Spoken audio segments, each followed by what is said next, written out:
Philadelphia's big offseason swings are seemingly starting to hit, with Josh Uche and Ty Robinson rapidly climbing up the depth chart following some very impressive practices. But it's the new injury to A.J. Brown that's grabbing all of the headlines. Plus, one camp battle is seemingly already over, with another soon to be decided. Cindy Brown wants you to know he's not going away anytime soon. I'm Thomas Mott. This is the Thomas Mott Show.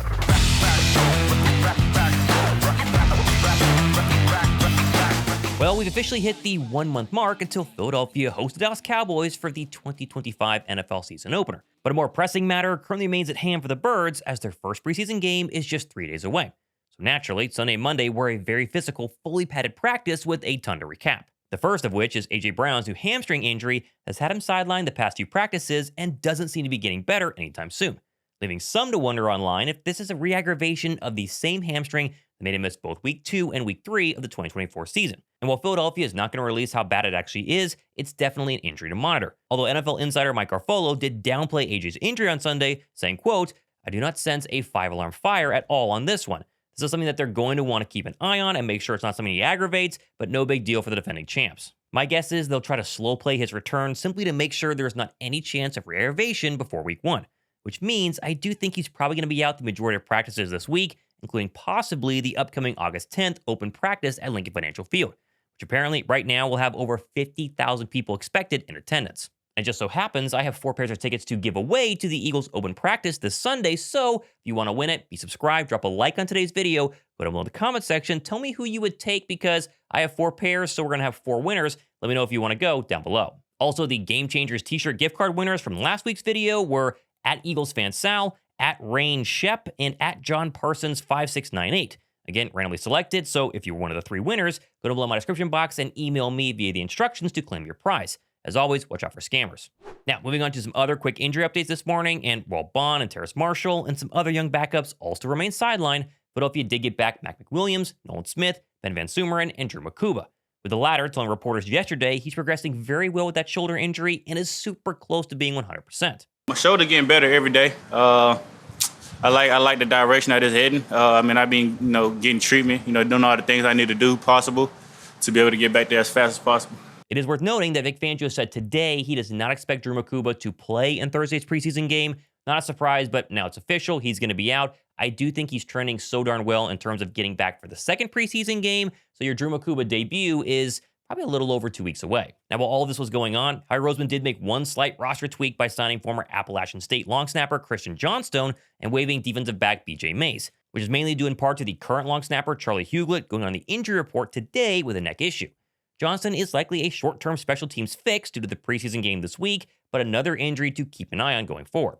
Kind of like how I'm going to keep my eye on Cooper DeJean, as you see here, getting multiple reps the past few practices as the field goal holder with the emergency special teams unit. Probably just precautionary, want to make sure he's ready if he needs to play, but I also would be very interested if there's any sort of fakes off of this formation this year with DeJean at the heart of them. Also, my dogs and I want to give a massive shout out to the sponsor for today's video, Maeve. I think it was about 2 months ago when my wife and I decided to upgrade our 2 7-year-old golden retrievers' food from their usual dry, kind of gross processed kibble to Maeve's raw human-grade food.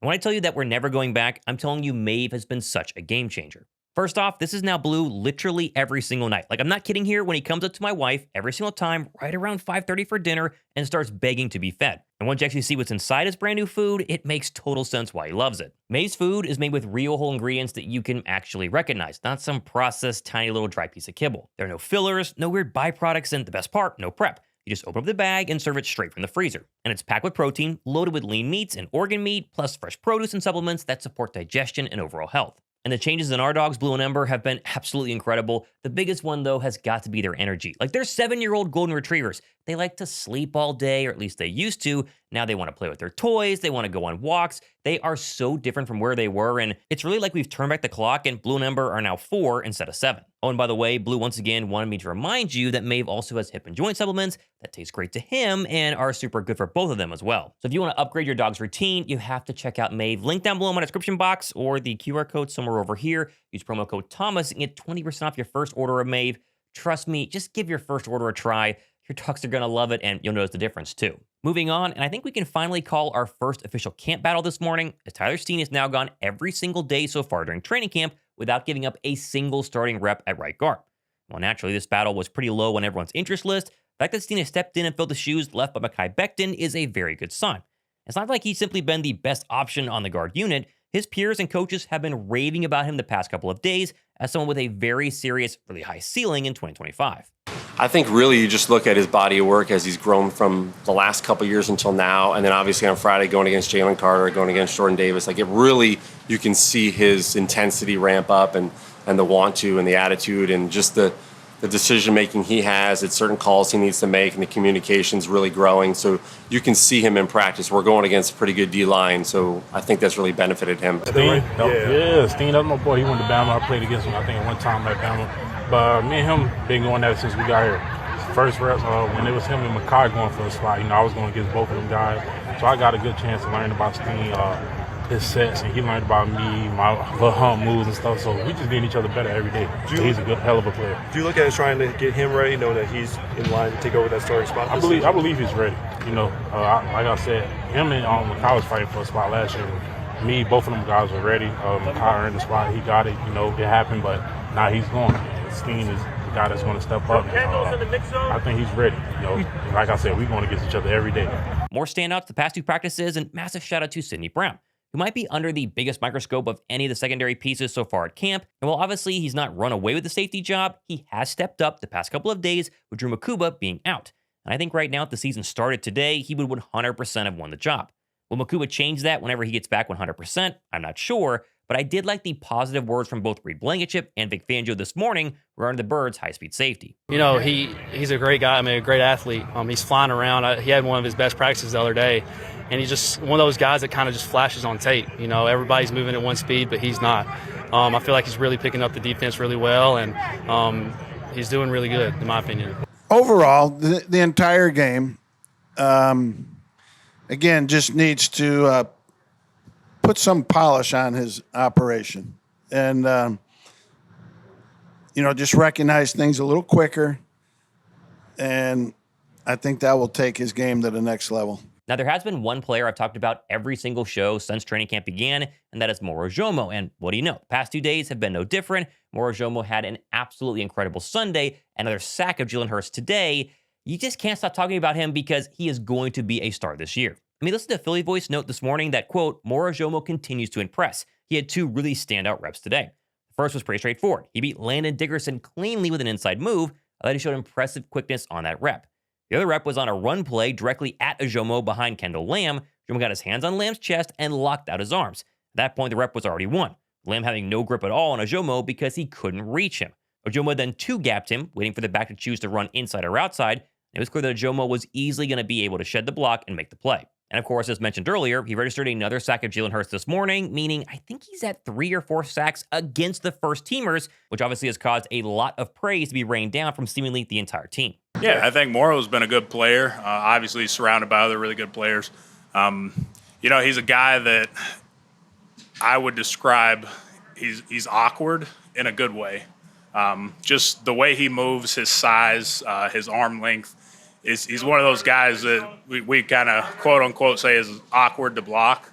And I think that gives him a huge advantage in this game is, he's not your stereotypical D-tackle size, right? Like a Jordan Davis or a Jalen Carter.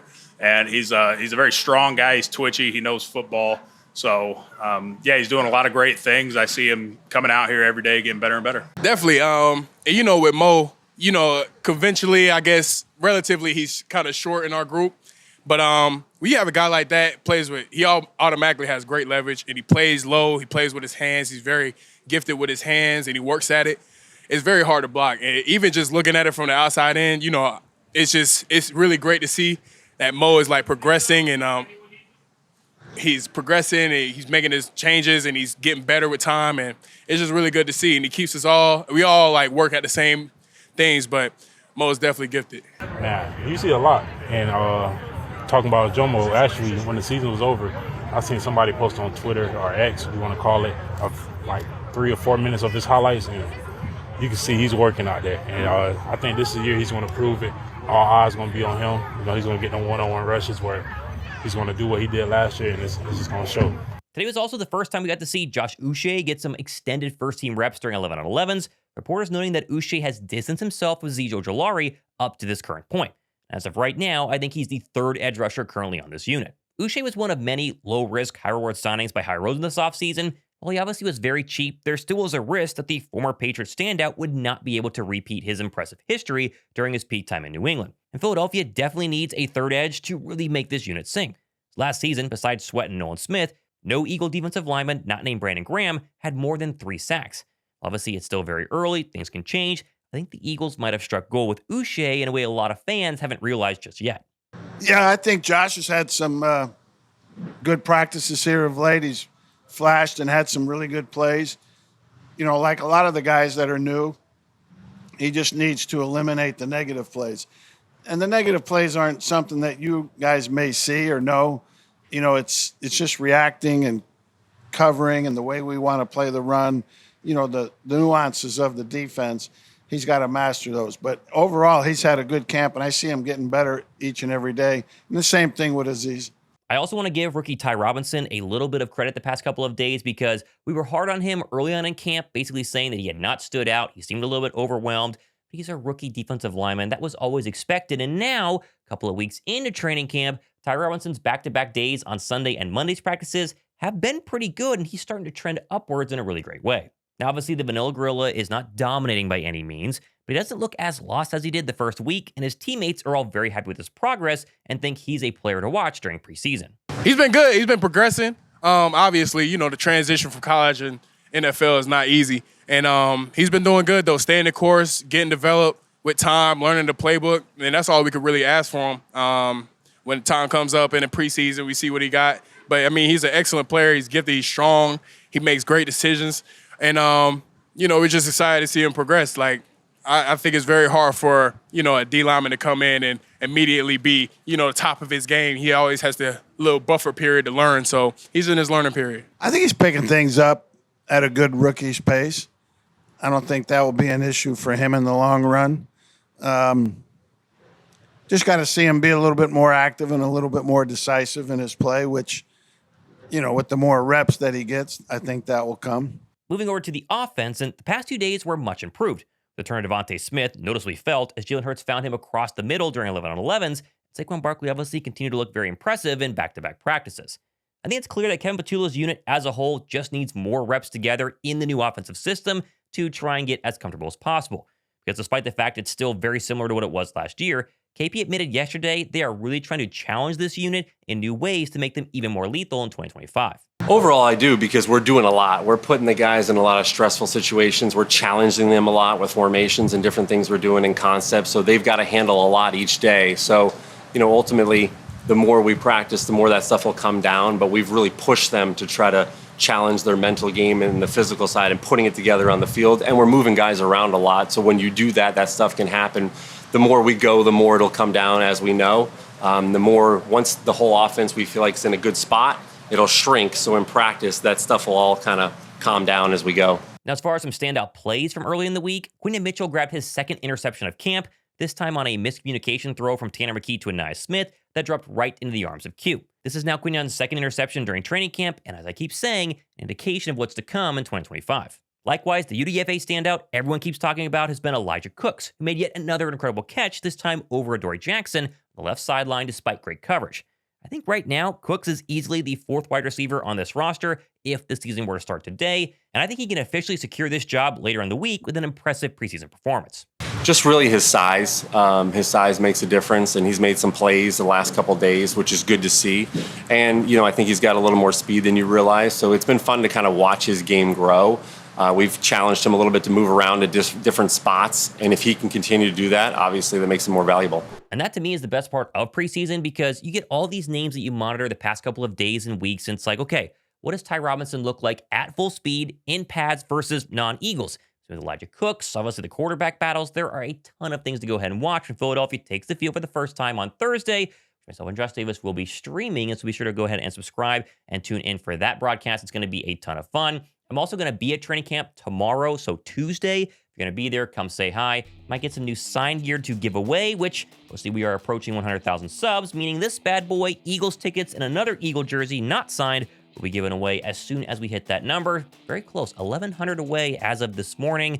Hopefully we get there by the end of the week. We'll see. I'm Thomas Mott. Keep you guys updated on everything happening in the Philadelphia Eagles. This has been the Thomas Mott Show.